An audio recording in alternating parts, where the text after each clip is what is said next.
प्रकृति के आवाज मां, प्रकृति के सुगंध बसे, प्रकृति के माटी बोले जीवन के रंग राथे।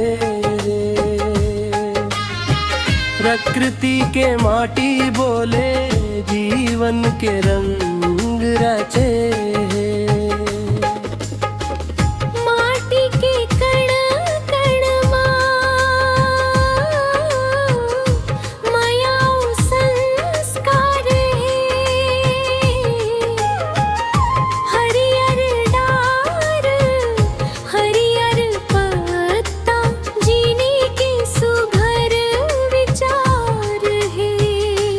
सूरज हंस के उगे बिहान, चंदा दे